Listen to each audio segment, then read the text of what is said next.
Hi, everyone. I'm Carolyn Ray, the CEO of JourneyWoman, and today we wanted to introduce you to our next 6 books for 2023. And with me today is Tina Hardis from TripFiction. Hello. From London, and Sally Jane Smith from Australia. Hi, good morning. It's still morning here. Yeah, you're up early, Sally. We're missing one of our really important team members, Wendy Brooke, who unfortunately couldn't be here today due to a work emergency, but we're going to carry on and share with you our next 6 books for 2023. So our first book that we're going to talk about is Remember Me by Charity Norman. And Tina, do you want to tell us a little bit about that book? I will. I think I was very, very struck by, the element of a missing person and also of dementia. And it's one woman's experience of the two, and a bit of sleuthing, a bit of wondering what's going on. And I've always enjoyed Charity Norman's books. She's slightly maybe under the radar, but needs, she really deserves a wider readership. I'd love to promote her book because I think it's subtly written and has a really good, punchy storyline. So I think it's a really great addition to the book club this time. And it's set in New Zealand, which is a place that we all want to go to. And, I've only been once, and I think that's where she's based. So, it really feels like a New Zealand book, which is lovely. Wonderful. So that's going to be our April book. Our May book is called, make sure I get the right one here, The Kimono Tattoo by Rebecca Copeland, and that's set in Kyoto. And that, again, I listened to this as an audiobook, and I had the most wonderful narrator, which kind of just added something to it.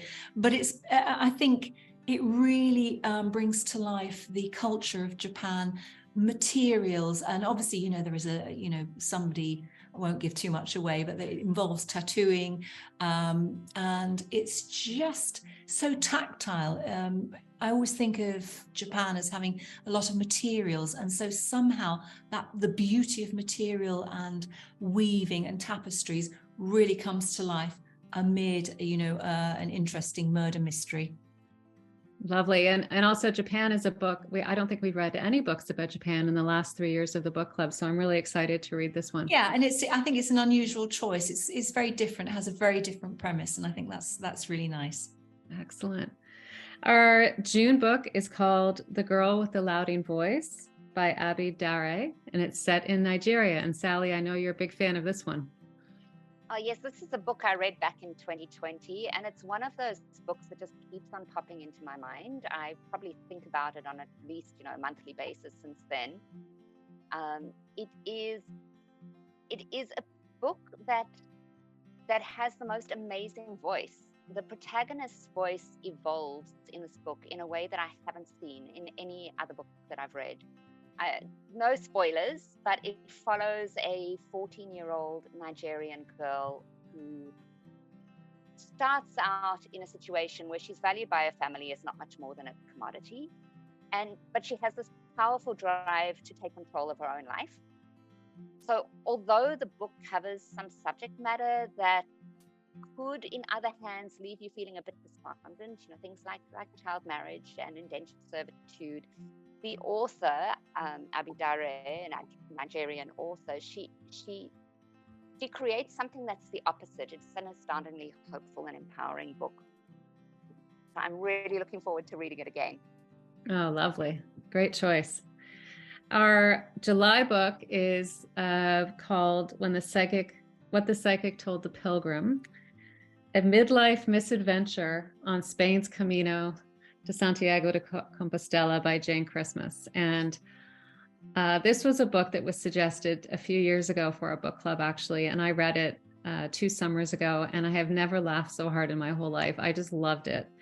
It's not really one of these, typical Camino books that's talking about the personal journey and like so many Camino books. Jane is she's so funny and she's so hilarious. And I think it's a nice light read. And for anyone who's thinking about doing the Camino, I think you'd enjoy the book as well. I had the opportunity to meet Jane in Bath in the UK when I was there last fall. We had tea together, And she's actually walking the Camino again right now from the very bottom of Spain back up. So I'm sure she'll have some new stories to tell, and I'm hoping she'll do a little interview with me about this book. And I'm really excited to feature it as our July book. It sounds like a really good read, and particularly if you're going to go on the Camino. It is, because there's so many, I think, expectations about the Camino, and she kind of busts those apart and says, do it for you. Right? Don't do it for others, do it for yourself. So, and as an aside, just how wonderful is it to meet an author for tea in Bath? It sounds like it's just beautiful. Yeah, no, that was lovely. The next book we're going to do in August now, so we're working our way through the summer, is called Still Life by Sarah Winman. And I actually picked this one up this week, Sally. I know that's a favorite of yours. Oh, very much. I first heard about this book in one of my favorite podcasts that matches books with places. It's a podcast called Strong Sense of Place, and they rated it as one of their favorite books in 2022. I was attracted to it because my father was a teenage soldier in Italy at the end of World War II, and that's what drew me to the book. And the pages of this book are just so filled with beauty. It brings together all different kinds of love.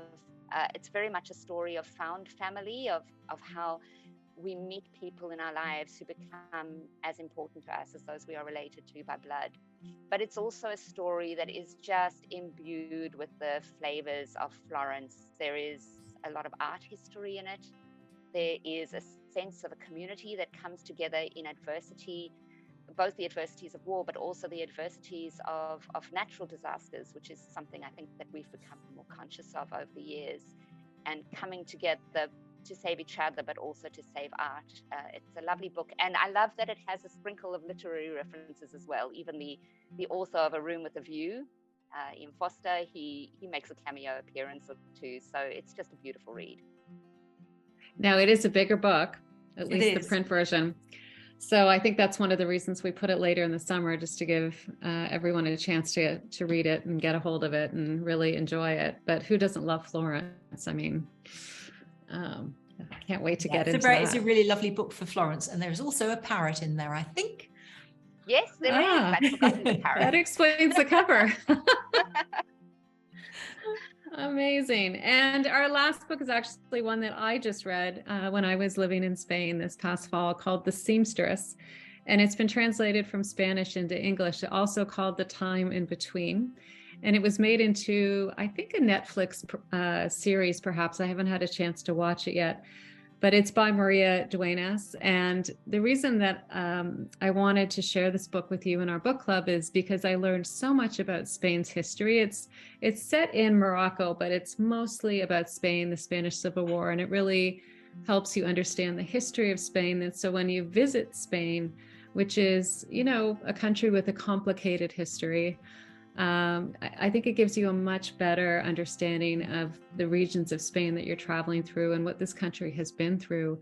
Because Franco, I think he was ruling Spain until 1976 or 1979. I forget the exact date, but not that long ago. So, so this is a bit of historical fiction, but told from the perspective of the seamstress, of the main character.